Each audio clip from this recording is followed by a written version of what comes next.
my name is Erica, and welcome to my channel. This is my August wrap-up.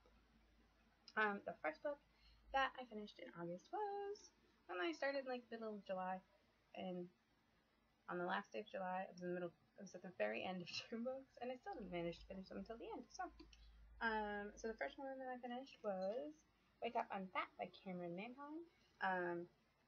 This is a memoir. It's from sometime in the 90s. Holy crap, this cost $34.95 in Canada. 99, came out in 99. So this is a memoir by Cameron Manheim. Cameron Manheim, if you do not know, is an actress. She's a stage and screen actress. She was actually on The Practice, which was a really popular show in like the late 90s. It actually came out, if I remember right, like the same time like Ally McBeal and Dawson's Creek and everything was like out somewhere in there. It's by David E. Kelley, same dude that did Ally McBeal. But anyway, so yeah, and she was kind of well known for being like an advocate for fat acceptance before that was a thing, and that's basically what this whole book was about. It's a memoir, but it's based in like her really accepting who she is and understanding that she's beautiful and all that kind of stuff. And it was really good to read. It was really interesting to read too. I think there's a lot in it that's very relatable for anyone that's ever had a moment where you kind of, I think everybody's gone through that part where you feel really unhappy with your body and things like that, and then you have to learn to accept yourself and to love yourself no matter what. And I feel like this definitely has a lot in it that kind of like gets you there, which is cool, and it's relatable if you've ever felt that way anyway. Yeah, and it was interesting and it was fun, and it's really cool because if you look at her, I mean, look at this. This is a gorgeous picture of her, first of all. Beautiful picture of her. Like, she's never struck me. She's not a size 2, but I never would have like said she was fat. That just isn't, I don't like that word anyway, personally. But she's reclaiming it, and that's cool. Yeah, I don't know what else to say. I think that's it. It was a good book. I liked it. It was cool. It was actually lent to me by a friend, and I feel very good about August so far. I don't know why I'm dancing. La, la, la, la, la. Why not? It is the second day of August, and on the first day, I finished 2 books that I had started kind of in the end of July, but just didn't have the time to read, I guess. I was trying to read them, but I was doing a lot of things. I was very busy last week, in the last week of July. So on the first day of August, I actually finished 2 books that I had started in July, which makes me really happy. It's a good start for August, right? I'm already like halfway to what I did in July. That's kind of fun. So the second book I read was Emily Dickinson's Poems. If you have watched my giant library book haul, you'll know I was on quite a poetry kick, and I got stuck on this poetry table.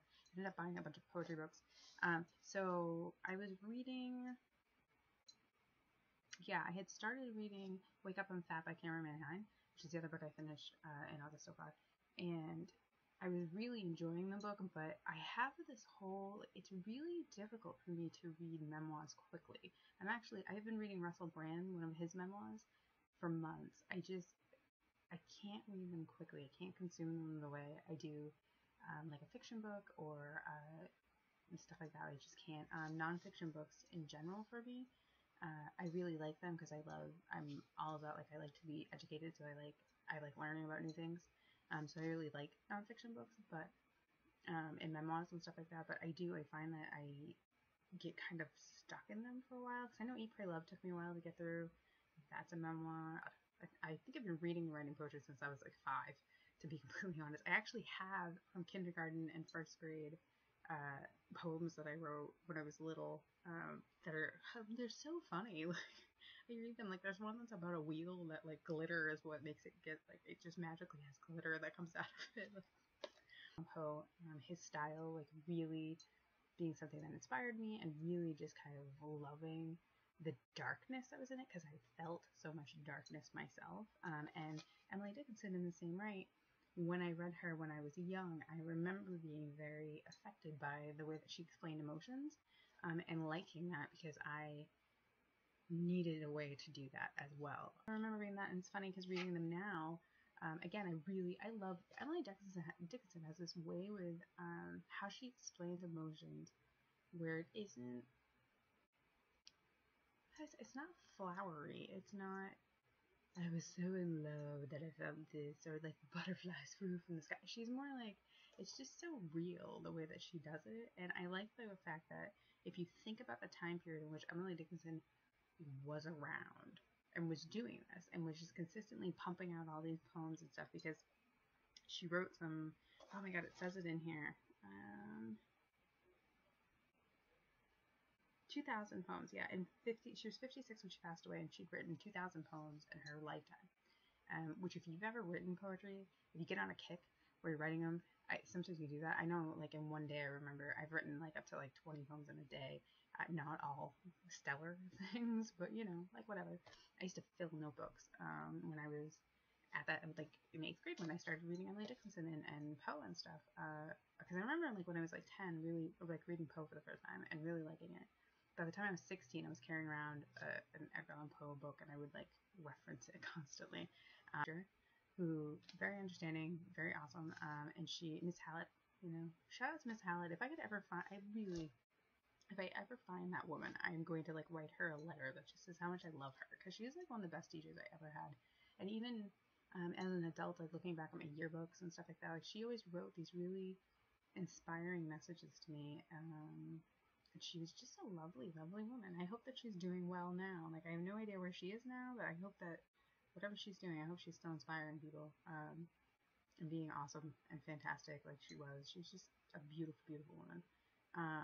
Inside and out, just fantastic. She was younger, and she's funky, and she kind of let her freak flag fly, I guess is the way to put it. Like, she, even the way she wrote was different, and I just wanted to be her at one point. She just seemed so interesting. But she used to give us these really cool assignments in our English and reading classes. And one of them was to go to the library and to get a book of poetry and to find a poem, and then to basically like take it apart and redo it. And I picked Emily Dickinson because I found her style so different. My book is upside down. So different and so interesting for a woman, just in general, because I had read other stuff and it wasn't the same. It wasn't like that. And I remember using that and putting like a seriously dark spin on one of her like lighter romantic things. And my teacher being into it and stuff. But at that time, because I was so into, I liked a lot of horror, read a lot of horror stuff. I started reading John Saul. You ever read John Saul? Oh my god. If you've never read John Saul, go get The Children's Hour by John Saul and tell me that book doesn't scare the shit out of you. Collection of Emily Dickinson, though, I gotta say.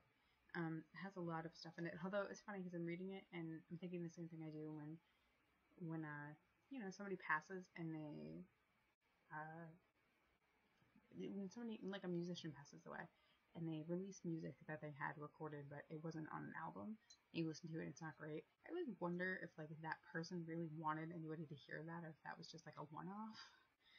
And this is the same thing. Like, they even say they collected these posthumously, so after she died, and they stuck them in a book, and they didn't title things, because she didn't title a lot of stuff. She had a lot of like just stuff written that didn't have titles.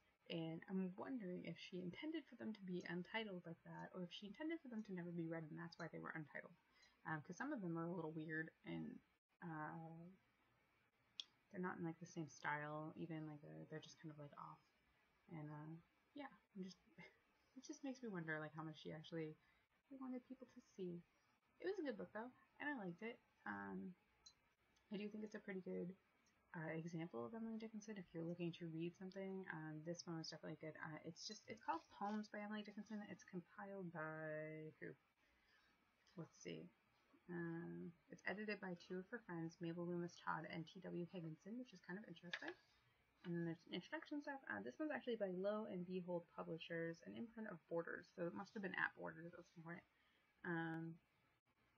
But yeah, the actual this collection was actually first published in 1890, which is kind of cool.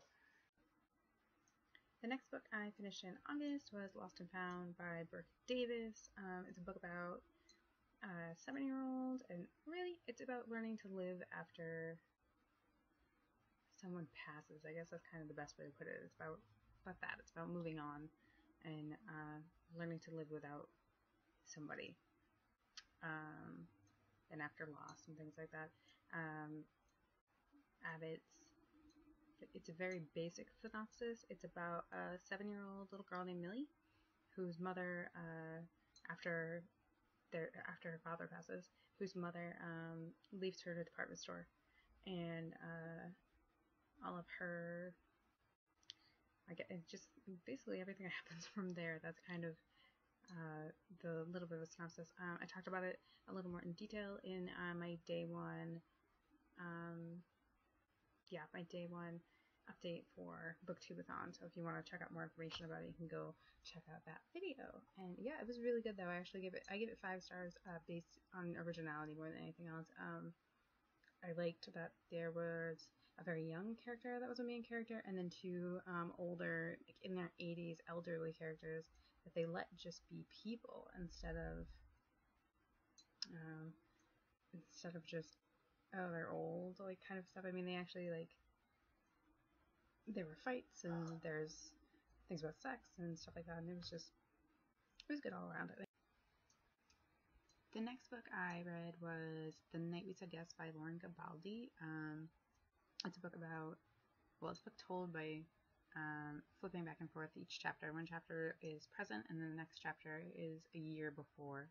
And it's about a group of kids that are a group of friends in high school, and their senior year, and then the year before, basically reliving talking about when somebody new came into their group, and then that person leaving, and how it affected them, things like that. I didn't love it. I wanted to. I really wanted to like it, but I didn't like it very much. Read Eleanor and Park by Ray Morrell, which was my first Ray Morrell book, and now I want to read everything she's ever written because, oh my goodness, I like her style. It's fun. I need to find a different way to describe that, but I know what I'm saying, and you know what I'm saying. That was probably one of the most adorable little love stories ever. It's about 2 people, Eleanor and Park, also in high school. It's like a theme this week. I don't know. I think I'm picking up somebody's in high school. But they're total misfits. They don't fit in. It takes place in the 80s. And it takes place in Nebraska too, which is kind of interesting because I've never read a book in Nebraska, I don't think.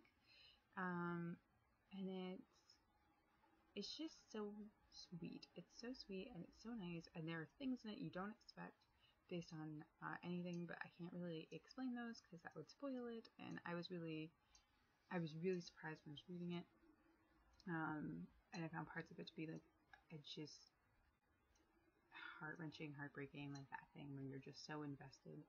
I really like the characters. I really like the development of them, I guess. I did find Eleanor to be like a little too self-conscious, I guess is the word, but like at times, like I was just, oh my, this girl is just so stuck on her, like she was very self-conscious. But again, she's in high school, and it's explained later as you read it. Like if you stick with it, you get an explanation as to why she's so self-conscious, and then it totally makes sense. Yeah, but it's such a beautiful, I really liked it. I liked it a lot. I definitely want to read more of her stuff, so that was awesome. The next book I read in August was The Short Second Life of Bree Tanner. I think that's the title. By Stephanie Myers. It's Stephanie Meyer. It's a novella in the Twilight series. If you've read Twilight, you'll understand what I'm talking about. If you have not read Twilight, then there's a spoiler. So if you've not read Twilight or seen the movie, I should say, because if you've seen the movies, then you already know what happens. But if you haven't done either, then spoiler alert here, because if I explain anything in this, it spoils part of Eclipse. In Eclipse, there's an entire thing where the lovely vampire from the first Twilight, the original Twilight story, Twilight, comes back to seek her revenge on Bella and on Edward. So she just, yeah, she crazy. She breeds all these newborns so that she can start a war with the Cullens. In the breeding on the newborns, she basically ends up gaining the attention of the Volturi, so the Volturi goes to like check it out, and they kind of let it happen because they want to knock the Cullens down the peg too. Because if you've read that at all, like the whole entire Twilight saga is about how they're kind of always trying to get away from the Volturi.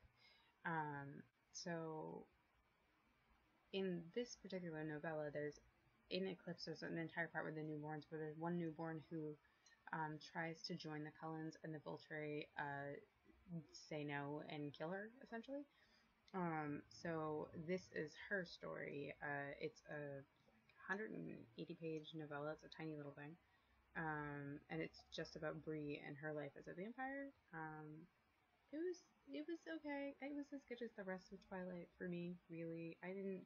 Twilight is not my favorite series. I like the idea of the story more than I like the written story itself, though I did love the movies and still love the movies.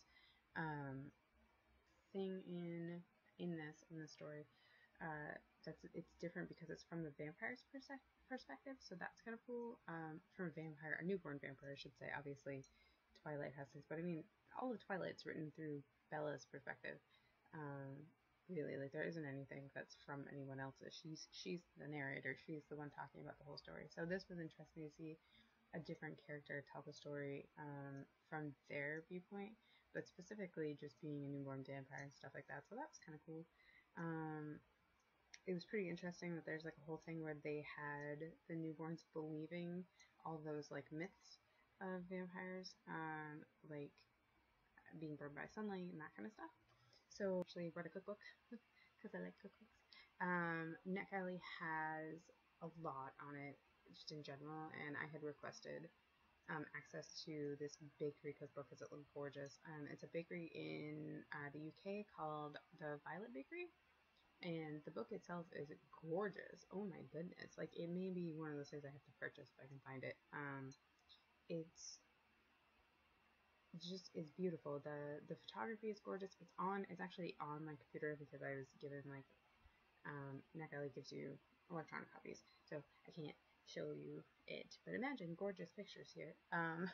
It has just the most gorgeous, just like supple is the word I want to use. Photography. It's kind of photography that makes you want to bite into an apple. Like, it looks like you can just pick it up and eat like the different things that are there. The cakes and stuff they make just look beautiful. Everything's so nice and lovely, and the colors are really vibrant. It's a beautiful, beautiful cookbook for the photography alone. The actual story in it is really interesting. The story about the bakery is really nice. I find it really inspiring. She kind of just started on her own and then opened up like an actual bakery, and she's been doing that since, and it's really popular. It's doing really well. As of like this book being published, which was like this past year. I don't even know. I'm trying to think. It just got published. It's out. Like, the cookbook's out. And I don't remember what the date was now, nor do I have access to it right now. It's somewhere. I want to say it came out a few months ago. It makes sense in my head. It's a lovely cookbook in general. As a baker myself, there are recipes in there that it must have taken her years to perfect how to do them, and that she's sharing them is really cool. Oh, her name's Claire Patak, by the way. I didn't say that, but Claire Patak is the author's name. She tells like full stories for each thing, so why she really likes this recipe, why she's sharing this recipe. There's a whole thing too where she talks about exactly what she uses in her bakery, as far as ingredients and stuff, which I thought was really good, because sometimes you go try to make a recipe and it doesn't come out right because nowhere did it explain that this particular person uses just unsalted butter or uses this, and that is important when you're making things, because specifically like unsalted to salted butter, like, it changes the texture completely of things. And as you know, I am not like a stick to the recipe kind of baker, never have been, but it's still I try to kind of at least get the right ingredients. I still have access to the book. I actually get to have the book kicking around on my computer for like 40 days. So that's pretty cool. So I'm hoping to do a couple of the recipes because it's actually a different macaroon recipe I've never seen before for coconut macaroons. And I make coconut macaroons that like my family love, but these ones look fluffier, and my mom likes the big fluffy kind. So I might try that out. And then there are a couple cakes I want to try out making to see like if I can make them. And there's a really good cinnamon roll recipe in there, and I'm always down for a cinnamon roll recipe. So yeah, so that was the next book I read. And it was actually a lot of reading for a cookbook.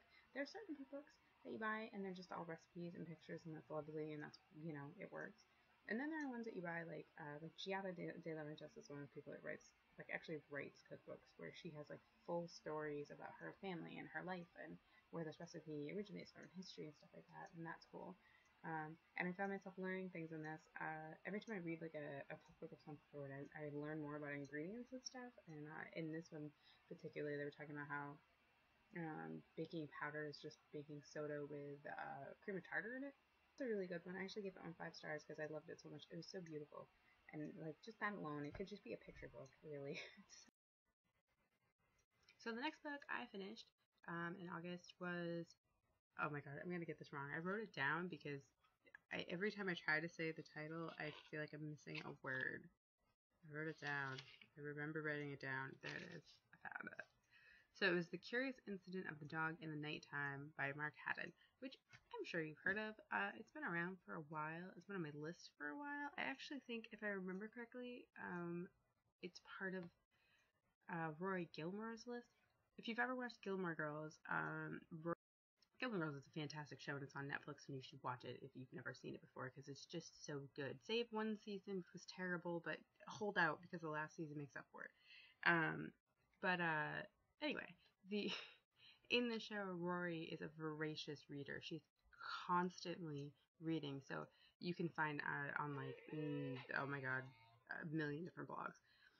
What's called Rory Gilmore's reading book list, and it's literally just a list of all the books she was reading in the show. She literally was walking with a book like this. Like she's so cute. She always has a book, and I believe that's where I heard of this one. I think it was from that list. I have by Mark Haddon.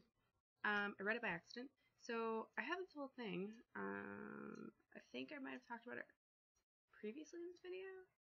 I'm not sure. Maybe it was last book I was talking about it. I have the ability to borrow ebooks from my library via an app on my tablet. This little lovely that's in this shiny case, which is fun, and I like it. And I hadn't really utilized it. If you watched my booktubeathon stuff, and actually it's in this wrap up too. I read the book. I mentioned Lost and Found. But during like the booktubeathon, I borrowed a book on there because I was looking on there for something. I don't remember why. Some book I was looking to see if it was, Go Set a Watchman. I was looking to see if I could borrow Go Set a Watchman. And I put it on hold because you can do that on the app. You can put them on hold. And then, so I put that one on hold because it literally wasn't going to be available for like 120 days. So I'm like, fine. Well, then at least when it's ready, they'll tell me. And then I put like Game of Thrones on hold too because I wanted to start reading a Game of Thrones because a part of the August book of the month for one of them for hashtag a yearathon was a Game of Thrones. So those ones on hold, and then I found it really fun to put things on hold. So you can hold up to 5 books. So I put 5 books on hold, which was fun. And then in like the interim, I found like a book. I ended up finding Lost and Found because I had borrowed it once before but not read it, which I didn't remember even borrowing it. So I had read that. Anywho, so in the hold, Curious Incident of a Dog at Nighttime was one of the books that like was available to hold, but it wasn't available to borrow yet. So I put that in the hold. The way the app works is pretty cool. That when your book is ready, it shows you, like, it pops up in your little bookshelf because you get a little bookshelf of 3 books. You can have 3 books at a time, which is pretty good actually because I mean that's pretty solid. Specifically if you're like me and you keep borrowing books that are huge and you don't have time to read them in 3 weeks because they're huge. Anyway, but so you can have 3 books at a time, and what it does is it actually loads the book. It'll show you your hold is ready. You have like 3 days to actually load it up and borrow it, and then you get 3 weeks with it. And then when your 3 weeks are up, it just kind of takes it away from you, and it puts it into your little history, and you can go back and borrow it, which is what I did with Game of Thrones, because after 3 weeks I wasn't done with it yet.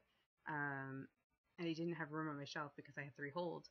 So I wanted to do that. So I read A Curious Incident and Dog at Nighttime because I wanted to be able to borrow Game of Thrones again, because I left off and, 300 pages in, and I really was really getting into the story and wanted to keep going through those characters. So that book um, is weird, is the first way to put it. It is written, it's written in stream of consciousness. Like, that's the best way for me to explain it. And I'm somebody, like, writing prompt wise, like, when I'm trying to write something, one of the books that I've read about writing prompts, called Room to Write, suggests, like, writing stream of consciousness, where you literally just take a pen and paper and you just write whatever comes to your mind until you stumble upon, like, an idea that actually works for you, and then usually it'll get you out of, like, any kind of writing blocks, or just like when you're stuck on a character. It's really strange, but it's a cool thing. But this book is actually, the entire book is written as like a stream of consciousness. There are no real stops.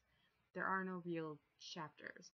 The book is told by Christopher, who is, I believe he's 15, and he says in it, like, his exact age. I mean, to the, like, second. And he is your narrator the whole story, and he's trying to figure out what happened to his neighbor's dog. Because he goes out for walks in the middle of the night because it's calm and it's quiet then, and he has an entire thing with, like, he doesn't like a lot of crowds.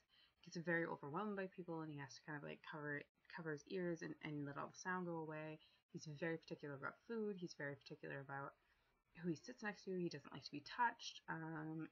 He just, like, he has a lot of characteristics that kind of said, like, autism to me, like that kind of, in that type of spectrum. Like, it's that type of spectrum, and that, like, he doesn't like to be touched. He's extremely intelligent. He's very focused. But he's very focused on things that he likes, that he wants, and then he's very stuck on routines, and that, like, if he can't do what's in his schedule, then he gets very, like, thrown off, and he doesn't feel well. He feels sick. He actually gets sick. He has just a lot of particulars and things like that. In general, like, he's a very interesting character, because all of his nuances and stuff, like, he's explaining to you, and he thinks that these are just, I mean, like, this is just how he lives. This is him. Like, he doesn't like to be touched. He doesn't want to do this. This is how he responds to it. He can't handle, like, people screaming around him, so he covers his ears and he rolls up in a ball and he groans to give himself a noise that makes sense, to give him white noise, things like that. And I found that fascinating. The book itself, like, starts as him just telling the story about his neighbor's dog was killed, and he's trying to figure out who killed the dog. And he decides he's going to be a detective, because the only good novels are detective books. He likes, like, Sherlock Holmes and things like that. He doesn't like standard novels, and unless and he only likes to read about, like, he likes math problems and things like that, because he's very good at math. But he doesn't like regular, like, fictions and stuff like that. But he likes detective novels because there's always, like, clues, and there's things in them that, are interesting to him. So he decides that he's gonna go be a detective, and one of his teachers, Siobhan, who's a very, like, big character in his life, like, she's just somebody that he really responds to, tells him he should write a book. So he is writing this book, like, that you're reading, basically. And instead of doing, like, regular chapters, he uses prime numbers. And like I said, there's not really any stops. There's, like, it's like, here's a few pages of this, and then here's a new number, and there's another one. When I started to read it in the middle of the night, because I decided I was going to check and see how many days I had left on it, because I knew I had 3 books on my shelf in my little library app. So I went to see how many days I had left, and I had 2 days to read it, and I was like, oh. I'm like, well, it's either return it or read it then. So I opened it up to see if I even wanted to read it, because sometimes I'm one of those people, I don't force myself to read books I don't like reading. But yeah, anyway, so this book, very off track today. This book, I started it, and I didn't mean to read it at all. And I started it, and I didn't even know if I liked it, to be completely honest. Like, I was reading it going, oh, this is really, like, this style is kind of throwing me off. And the stream of consciousness thing, though, because there was no stop, like, it bred to reading it really quickly, because I didn't know where to stop. Like, there wasn't a clear place to, like, pause. Like, there were no real endings to things. And the story kept getting more and more interesting.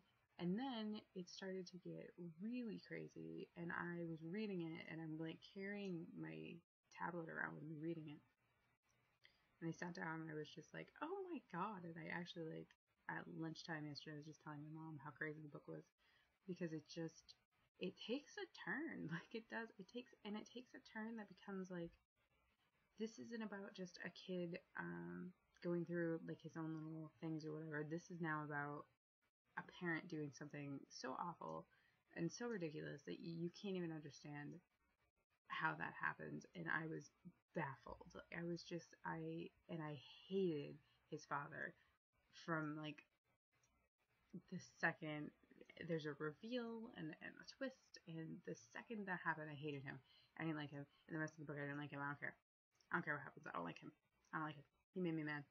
I didn't particularly like his mother either. To be completely honest, the parents of this child in this book, I do not like as characters at all. I think they're both just annoying and in some ways selfish, and not in some ways, in a lot of ways selfish, very selfish. Like, did not think of their child first, and I don't think anything was handled in a way that it should have been, I guess, with the parents. You need to read the book so you understand what I'm talking about. But not to like, I don't want to give away any things, but I really didn't like the parents at all.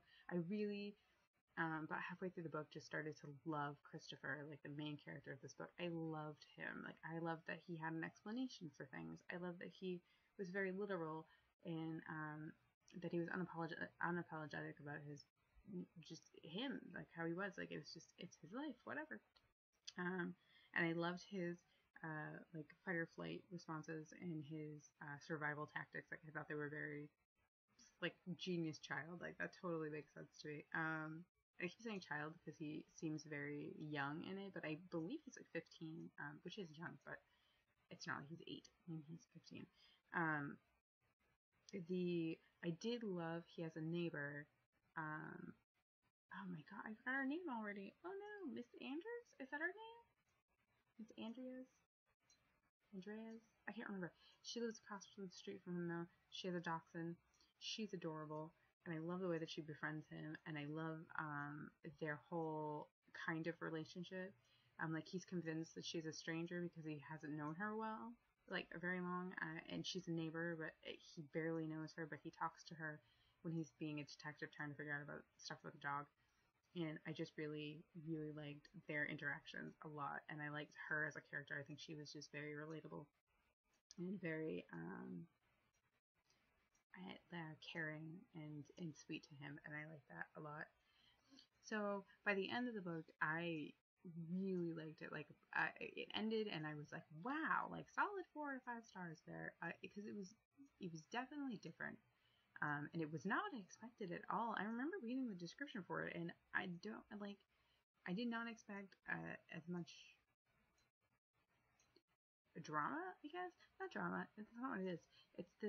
I didn't expect all of the things from the parents, like the turmoil and the craziness that's brought into this kid's life from his parents.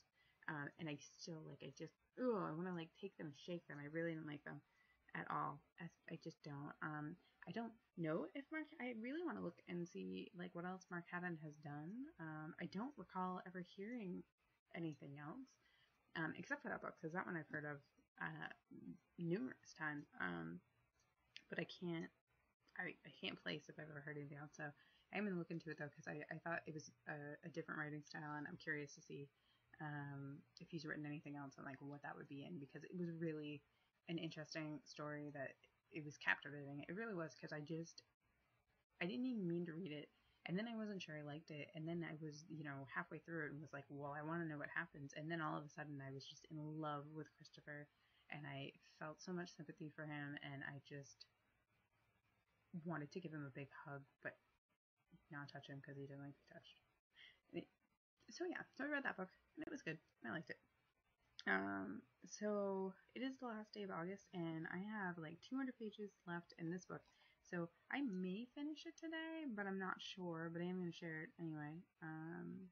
So this is my current read. I'm reading Scarlet, which is the second book in the Lunar Chronicles by Marissa Meyer.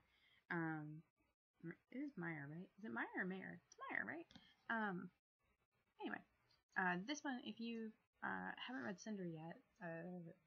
The basis of the whole series is that it's fairy tale retelling, but it's in if you imagine that our world didn't work and basically we redid it. We just like redid it and put some cyberwigs in. We did some other things. That's what it is. It's very technologically advanced, and yet in the same way, it seems a little off, a little behind, a little strange in some things. This one takes place. The first one took place in New Beijing, with Cinder being your like main character. This one introduces Scarlet, who's your Red Riding Hood character, and she is in France. And she's actually right now in the book. She's in Paris. But in this story is about, what can I tell you that won't like screw things up? So I can't tell you anything. Cinder is in this. She is in this. But I can't tell you anything about her story without spoiling the first book. So things happen, and she's in here too. Just so you know. So she is in here. If you're looking for that, I like that personally. When I'm reading a series, I like to have like a reminder of the characters that I read in the first book being in the next one.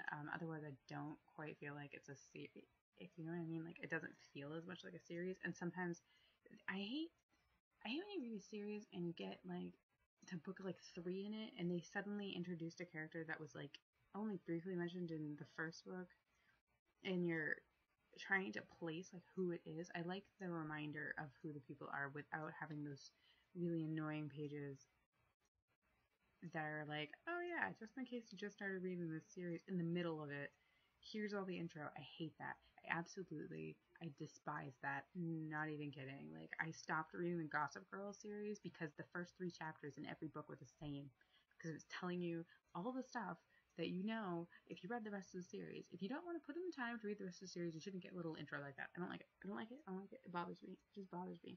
I like having the characters follow through in each book, so you don't need reminders like that, so that you can just read it and go, okay, yeah, I know who that is. That's lovely. I don't like the weird refresher things. It's kind of like last time on Grey's Anatomy, like I just let me watch it. Like, I'll figure it out. But anyway, so the grandmother, Red Riding Hood, grandmother. There is a wolf pack. There's wolves. There's a character named Wolf even. So you've got your wolves, and the wolf pack is actually like a gang of like vigilantes. Weird. And the whole premise of Scarlet's story, at least, is that her grandmother disappears, and she's convinced that she's kidnapped, and she's trying to find her. And in the process, she meets Wolf, and they kind of team up to try to figure out what's happened to her grandmother. Which feels like all I can really tell you without ruining the book. So that's what's happening. It is really good. I love this just as much as I love Cinder. I'm reading it just as quickly as I read Cinder. I find myself like reading it and putting it down and then thinking about it and wanting to like know what happened now. It's like, well, where did they go now? It's one of the... So that's August. I feel like I did pretty good this month. I know I read a lot of the books, and Game of Thrones I'm still working on. I started reading it again last night, where I left off, so I am 300 pages in still. I think I read like 1 more page, and then I was like, I'm too tired to read this right now. But I do really like it. I understand why people suggested it to me. It is kind of right up my alley. It's a lot, though. It's so much to keep track of and to kind of like try to understand and whatever, but I really like it, and I'm definitely going to keep with it, and at some point maybe I'll tell you I finished it. Who knows what month that'll be. So that is my August wrap up. Thank you for watching. If you've read any of the same books this month, could you let me know? If you've read any of them before anyway, did you like them? How did you do in August? Did you do awesome? Did you read lots of books? I read a good chunk of them at least. I mean, 6 books isn't too shabby. I think it's 6 books altogether, right? Actually, it might be more than that. I don't even know. I'm not even sure how many I read. Anyway. So that was August. I am posting a September TBR. I know I don't always do TBRs, but I'm actually participating in some readathons and stuff. So in working out what I wanted to like do from those, I kind of ended up with a very ambitious TBR. So if you want to check that out, go ahead and check out my September TBR to see what that is. And yeah, I'll see you in the next one, and thank you for watching, and if you would like to see more, go ahead and subscribe, and if you like this video, please hit like, and I'll see you later. Happy reading!